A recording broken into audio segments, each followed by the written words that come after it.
chivalry. I mean, I know it's rude, but you wouldn't like the alternative. Believe you me. Believe you me. I remember my wedding day.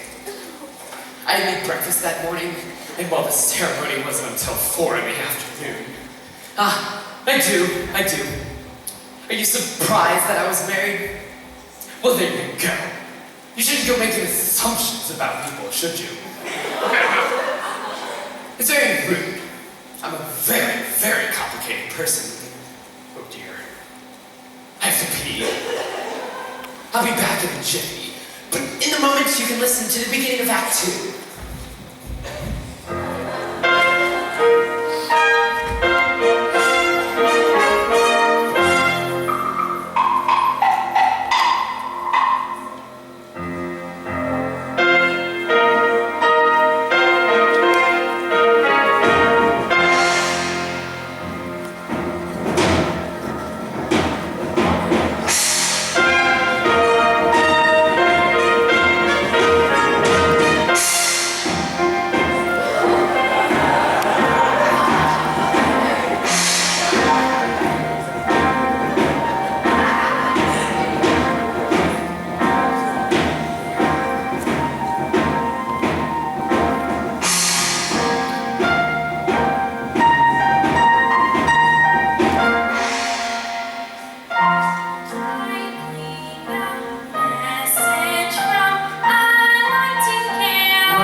About an emperor who is told by a magic bird to marry his American elocutionist instead of his betrothed. And what he ends up building, the Great Wall of China. A slap in the face, really, to 4,000 years of Chinese history. But still, it had some wonderful tunes. And did you recognize Roman Bartelli as the emperor? Yes, he was a man of 1,000 accents. All of them insulting. And Beatrice Stockwell as the American elocutionist. Don't you just love her? Yes! She is something. Act 2 of the Drowsy Chaperone begins with this. A haunting lament from a very depressed bride. She sings it standing on the balcony, bathed in the pale blue light of a sympathetic moon. Which is ridiculous, really, because it's in the middle of the day. Anyway, while you're listening to this number, try to ignore the lyrics. I know it'll be difficult, but look at them out. They're not the best, but the tune is beautiful, and it truly communicates the bride's state of mind. Just ignore the lyrics. I put a monkey on a pedestal and tried to make that monkey stay. And he did for a time, but he needed to climb and with other monkeys play far away. He left his jacket on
little Busby Berkeley, a little Jane Goodall.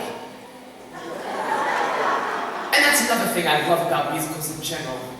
When a character's in crisis, they sing and they dance, which is so much more interesting than just whining about it. But that's the glory of musical theater. You see what I'm talking about?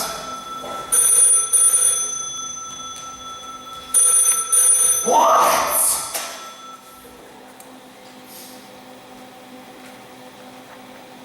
Let's move on.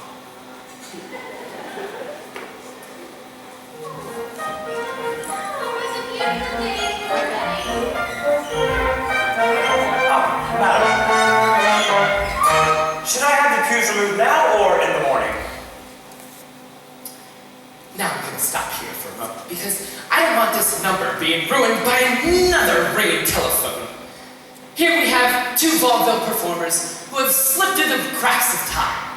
We have Noel Fitzpatrick and Ukulele Lil. I don't know much about either of them. I mean, I'm sure Ukulele Lil played the ukulele. I actually tried looking her up once. I read through all my books and even tried the internet.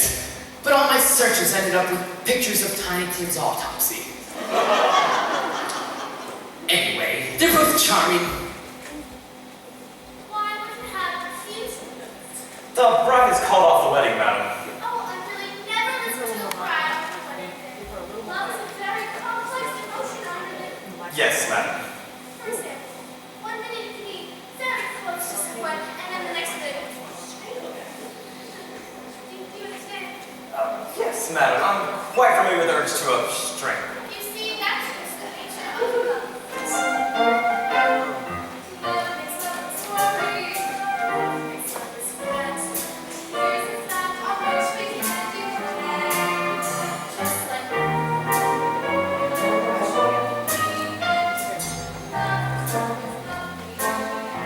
Madam, Romeo and Juliet, what a tragedy. yes, she would.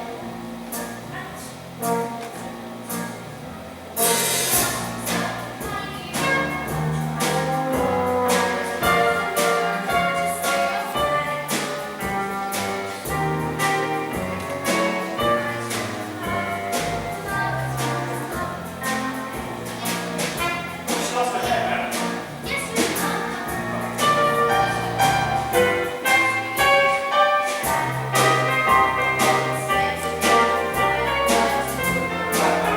May I pose a question? Madam, why does nothing I say to you ever get through?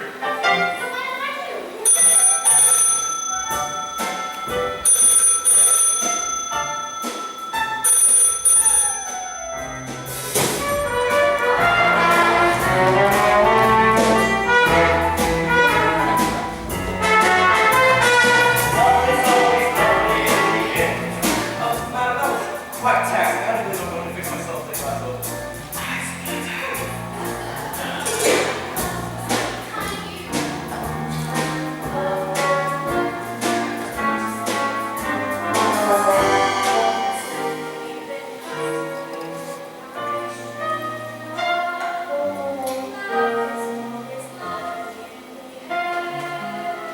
But your late husband was a brute.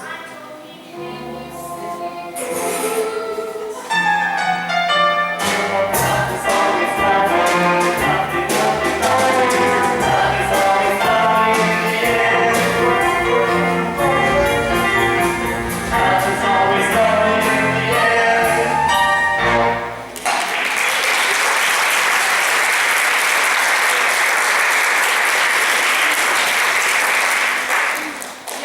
Quite charming, wasn't it? Now I'm gonna say something here. And yes, I have been drinking a little bit, but I'm just gonna go out on a limb here and say that love is not always lovely in the end. Often in the end, there are lawyers.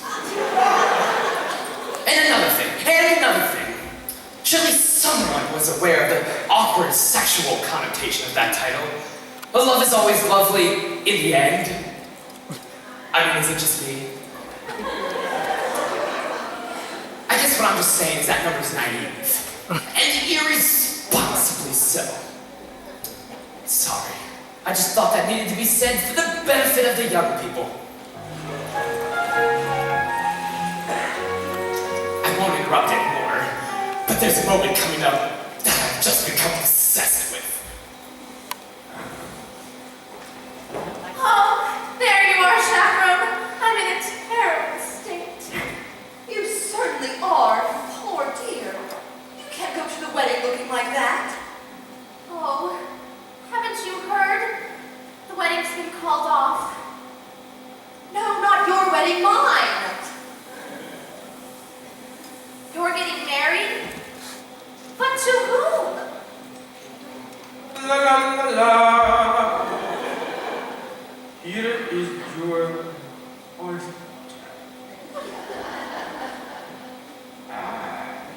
Beautiful lady, the back of the creation. You're marrying Aldolfo. I know. It's surprising, but for some reason, when I look into his eyes, he's big, clumsy eyes. They get all drowsy. And that's love, isn't it? Yes, dear. There you are. All right, I'm putting all my cards on the table. My heart's weak, and it can't take it anymore. Please help me. Is there going to be a wedding or not? Yes. Thank the good Lord in heaven. Aldolfo and the chaperone are getting married. What? Oh, there you are. I have wonderful, wonderful news. There's going to be a wedding. We know. No, I just heard. but who told you? I did. But how did you know? What difference does it make? The madam and I are going to be married in the garden at 7:30 this evening. What? What? Oh, yes, yes, yes, yes. Congratulations to everyone. Now, what kind of cockamamie wedding is this? Everybody's getting married except the bride and groom. Oh, there you are, Janet. I've been looking everywhere for you. Hello, Mr. Martin. Janet, don't be that way. It's our wedding day after all. George went through all this trouble. I love you. More than I can say. But you kissed another woman. Yes, I know. This may sound crazy. When I was kissing her, well, I was just like kissing you. Oh, Robert, you were kissing me. Wait, you mean you're me? Well, that French accent was remarkably accurate. Why, thank you. I acquired it when I played the role of Monique in Paul Sat again. There you are. Now, before you do anything, think about this. No matter how well you play the part of the happy wife, you will never, ever receive a standing ovation.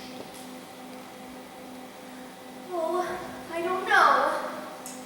I'm so confused. Oh, chaperone! Just this once. Give me some advice that is coherent and appropriate to the situation I beg of you. Now, here it comes. The moment I was talking about.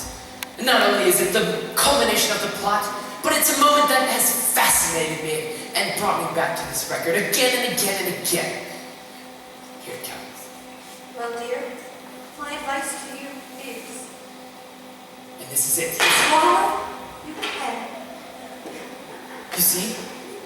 You can't quite make out what she says because someone drops a cane. I'll play it for you again. Swallow your pen. I mean, it's Beatrice Stockwell, so it might as well just be a cynical quip. But that's exactly what you think on your wedding day when you're standing there at the altar, isn't it? Live or leave. And you have to live. I mean, it's not an exact science. An arrow doesn't come out of the sky and point to the one you're supposed to be with. So one day you say it to her. You say, I love you, but you basically phrase it as a question. But she accepts it as fact. And then there she is, standing at the altar with a $3,000 white dress and tears arise, and your nephew made the hoopah. And so what do? Do you say, I was kidding, it was all just a joke? No, you don't. You live. You choose to live. And so, for a couple of months after that, you stare at the alien form in bed beside you. And you think to yourself, who are you? Who are you? And then one day you say it out loud. And then it's a trial, separation, and couples counseling, and all your conversations are about her eating disorder or your Zoloft addiction. And so you're constantly redefining and reevaluating and revisiting until the final relationship ends on a particularly ugly note with your only copy of Gypsy flying across the air and smashing into the living room wall. It was a wonderful show. But anyways, it's better to have lived than left, right? I'll play it for you again.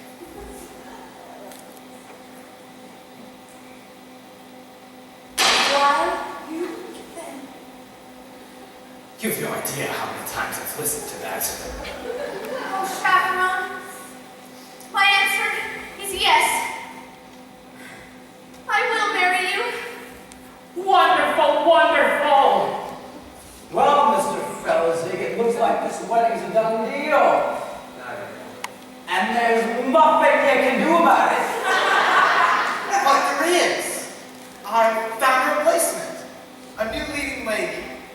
Presenting the incredible. All right now, Kitty. Now concentrate.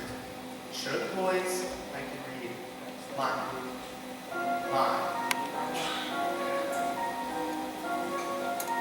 Kitty, will you marry me? Yes, Mr. Felton, yes! Isn't she great? All right, you girls go put on your frills. We'll get married in one giant clump, just like a Grammy.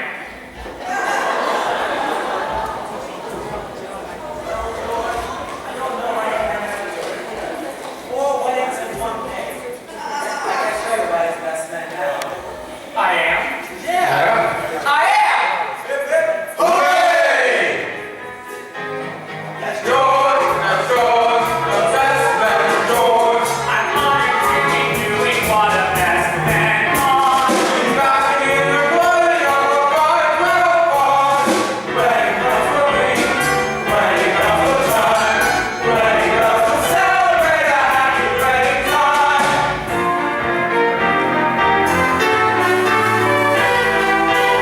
Wedding bells will celebrate a All right, minister, you may begin.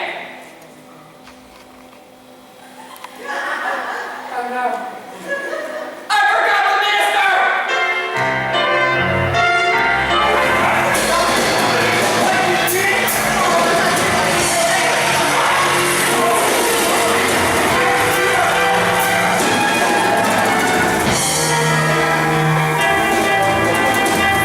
How are you? I'm Trix, the aviatrix, queen of the sky, to real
Oh dear. I'll find a light. Just stay calm. And don't talk to each other. Keep the show alive in your minds. Everybody be quiet. It's the zipper. Oh God. Hi. Hello. Your lights are out. Yes. Sorry about that. We had to replace the breaker panels in the basement. Yes. So we replaced them, but when we turned the power back on, all the breaker panels in the apartment's tripped. Yes. It happens, it's normal. Oh really? So I gotta reset your breakers. Now. It only takes a sec. All right. Because I tried calling you, but there was no answer. Oh, I've been having a bit of a problem with the phone. Oh, here we go.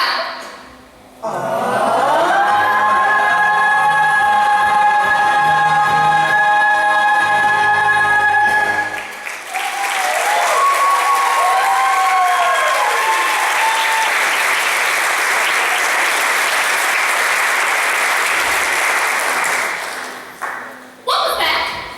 What? That? It's nothing. It's just music, really. What kind of music? A record. Music. Cool. You like musicals? No, not at all.